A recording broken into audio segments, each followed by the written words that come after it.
Bonjour à tous et bienvenue pour le premier podcast Sapcobel.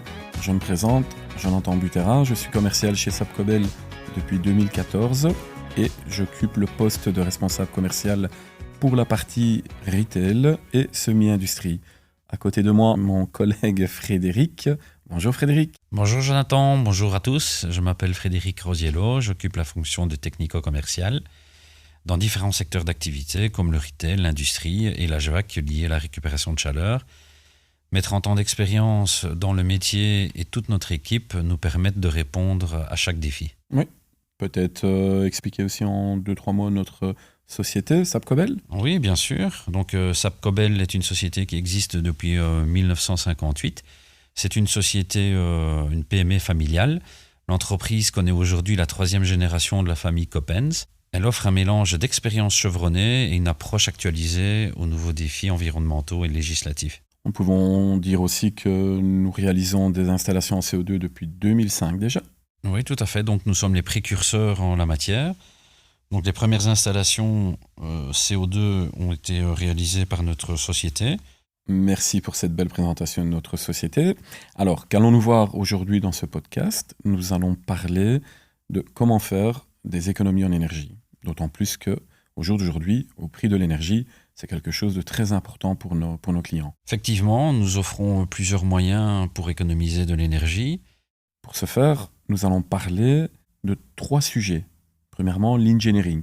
Comment faire avec de l'engineering? Comment peut-on faire des économies en énergie, Frédéric? Donc notre service engineering va étudier toutes les possibilités envisageables en fonction du besoin du client, car effectivement l'impact énergétique est encore plus important aujourd'hui vu le prix de l'énergie. Donc ceci nous amène à proposer différentes solutions techniques. Oui, il y a plusieurs solutions. Tout à fait, donc on va les énumérer ici. Quelques exemples, le système d'évaporateur noyé, les éjecteurs, l'optimisation de la pression de condensation ou la température flottante, l'utilisation de variateurs de fréquence. Oui. Et donc, en fait, en utilisant ces techniques, on peut accumuler une économie d'énergie allant jusqu'à 30%. Ah oui, 30%. Au jour d'aujourd'hui, c'est super important. Tout à fait. Et d'autres points non négligeables, c'est le réchauffement climatique qui nous amène à créer des installations avec des sous-refroidisseurs, échangeurs surdimensionnés, ou du moins dimensionnés à 38 voire 40 degrés de température extérieure, suivant les régions bien sûr. Oui. Et suivant aussi maintenant avec le réchauffement climatique, c'est vrai que autant calibrer convenablement l'installation. Oui, d'autres exemples, notamment le système de fonctionnement adiabatique qui utilisera de l'eau afin de bien refroidir le réfrigérant qui passera par les échangeurs en toiture. Oui, on pourrait parler aussi un petit peu en termes de maintenance, de contrat d'entretien aussi. Oui, tout à fait. Donc, chez Sapcobel, il existe plusieurs formules. Mais d'abord, il est bon de rappeler que les exploitants d'installations frigorifiques doivent entretenir leur installation. Donc, ils doivent répondre à des obligations légales. Oui, légalement, ils sont tenus de faire aussi des tests d'étanchéité, un entretien. Légalement, on est obligatoire. C'est ça, donc il faut répondre en fait aux réglementations environnementales en vigueur. D'ailleurs, en matière de sécurité, il est bon aussi de devoir y répondre. Oui. Donc suivre les prescriptions, comme tu le disais, des techniques des fabricants.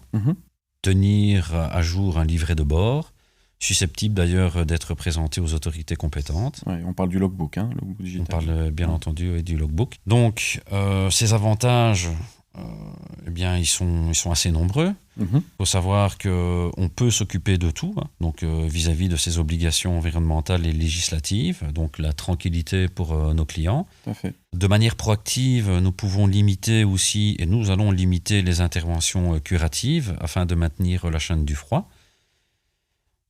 Maîtriser les coûts de maintenance, c'est aussi un point qui sera retenu lorsque l'on va souscrire un contrat d'entretien. Oui. Je voulais insister aussi sur le fait de la gestion des alarmes. On a la possibilité chez Sapcobel maintenant en option de pouvoir gérer les alarmes directement chez nous, qui est un plus pour tous nos clients. Tout à fait, Jonathan. En fait, il existe plusieurs formules Et donc, en fonction du besoin du client, on pourra soit traiter les alarmes et informer le client, ou carrément avoir la maîtrise des alarmes, et le client donc ne sera informé que lorsque la panne sera... Bien sûr, une belle tranquillité pour le client aussi. Une belle tranquillité pour le client, effectivement. Tout à fait. Dernier point qu'on voulait aborder aussi aujourd'hui, où là on peut faire aussi des belles économies, c'est la récupération de chaleur. Alors en effet, il faut savoir qu'une installation frigorifique pour refroidir les aliments doit générer une énergie. Cette énergie calorifique est bien souvent rejetée vers l'extérieur. Oui. En fait, chez Sapcobel, ce que l'on fera, ce que l'on proposera du moins à nos clients, moyennant un petit supplément, eh bien, on va proposer de récupérer le maximum de cette énergie afin de l'utiliser pour réchauffer éventuellement de l'eau sanitaire ou de l'eau de chauffage de manière à chauffer l'enceinte du bâtiment. Donc 2 choses, on peut faire de l'eau sanitaire, mais aussi réchauffer le bâtiment. Tout à fait. Ok, donc avec ça, on peut encore faire de belles économies, surtout au prix du mazout et du gaz actuellement. Eh bien voilà, merci beaucoup Frédéric. En tout cas, ça a été très intéressant. Merci à tous les auditeurs aussi qui nous ont écoutés. N'hésitez pas d'aller voir notre site internet www.sapcobel.be pour de plus amples renseignements. Et je vous dis au revoir et une bonne journée. Au revoir Jonathan. Au revoir à tous. Au revoir.